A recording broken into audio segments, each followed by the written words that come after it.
Want to blow up stuff in Pathfinder 2e? Have I got an archetype for you? It's time to cover the Demolitionists. Let's dive in. So, of course, first we gotta talk about the dedication. With this dedication, you become trained in engineering lore or an expert if you are already trained. You also get the 2-action set explosives activity. For 2 actions, you can attach 1 or 2 bombs that you have in your hand to an inanimate object, such as a statue, a wall, etc. You rig these bombs to detonate at a specific time. This can be anywhere from at the end of your next action or up to a minute later. This deals their damage and splash damage to the inanimate objects. If you use 2 bombs, combine their damage for the purposes of resistances and weaknesses. Also, this damage ignores the object's hardness up to your level, which of course means the higher level you are, the better you are at blowing up that wall or door. Any creature that happens to be adjacent to these bombs when they go off takes their splash damage, also combined. But since you didn't throw the bomb, calculated splash and similar feats don't apply. And you can't have 2 of these hazards at the same time. But this dedication is really good just by itself, especially if your party's running into a lot of doors and walls and other stuff like that that are just getting in the way, as this does ignore a lot of their hardness. So there are quite a few feats from this archetype that are also available to the alchemists. I'm not going to go into detail on all of these, but I should cover Demolition Charge since number 1, that's the feat in the thumbnail, and number 2, that feat in particular, some new players might not know about if they're playing an alchemist. Demolition Charge is essentially set explosives, except you can use up to 4 bombs and you can turn it into a hazard that you can activate as a reaction. The bomb's Thievery DC and Stealth DC are each equal to your class DC.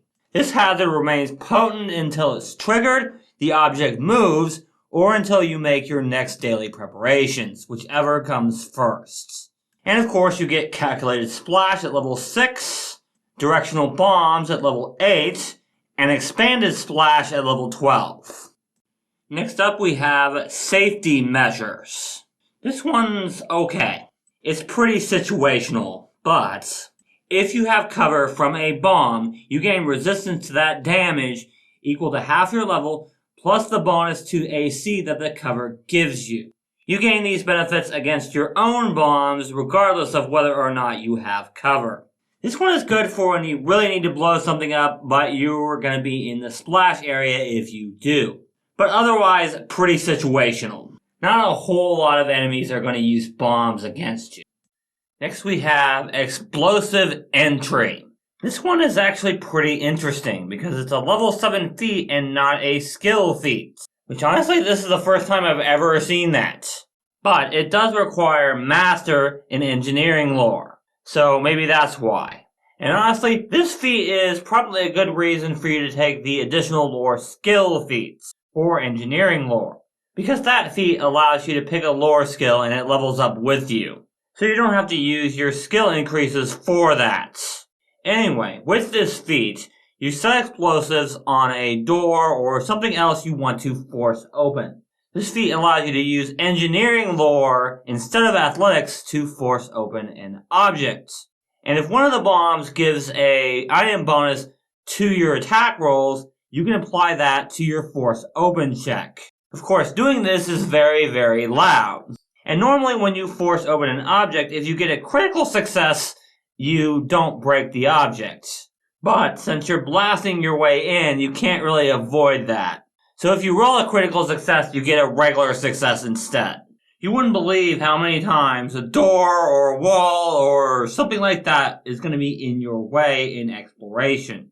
And this is a great feat to take if you don't have a big, strong barbarian to force open things for you. Remember how I said Calculated Splash and similar feats wouldn't apply to set explosives?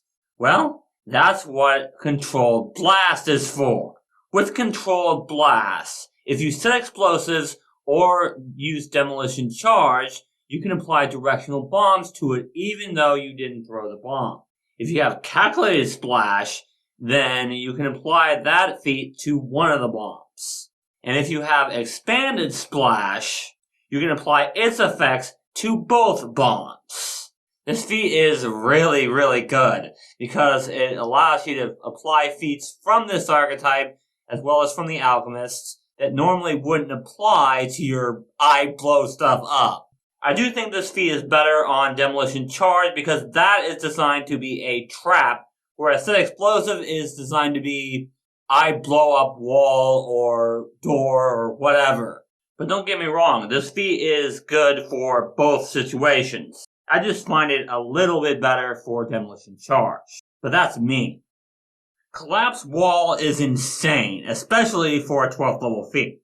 Basically with this feat, if you rig bombs to a vertical surface like a wall or something, with Set Explosives or Demolition Charge, you gain this reaction.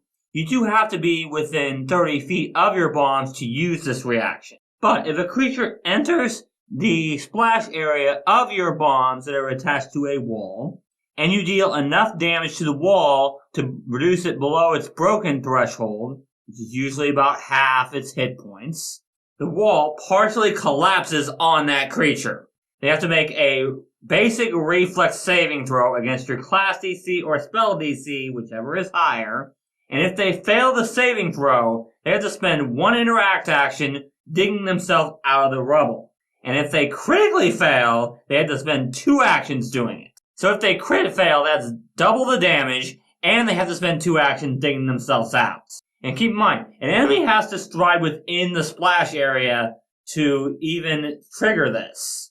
So if they crit fail, they're taking double damage, and they're losing the rest of their turn, which is insanely good. And even if they just fail on the saving throw, that's still full damage and a wasted action. And keep in mind, this works with controlled blasts, which means expanded splash can apply to this. And a 10-foot burst is quite a large area for them to be affected by this. This definitely should be the capstone for the Demolition archetype. No doubt. I mean, how many times is there going to be a wall or even a freaking tree that you can use with this feat?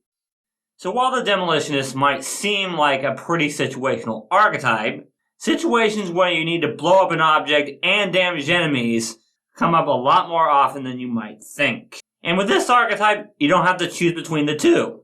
You can do both at the same time. And with free archetype, this works extremely well with alchemists, as then it's just extra alchemist feats. At least that's how it feels to me. But stay tuned, guys. My next video is going to be a teamwork build using this archetype. So I'll be able to show you guys what I mean. And that build will help out our speedster that I did for the last teamwork build a lot. If you want to check out that build, it's right here. Thank you guys so much for watching, and remember, teamwork is vital.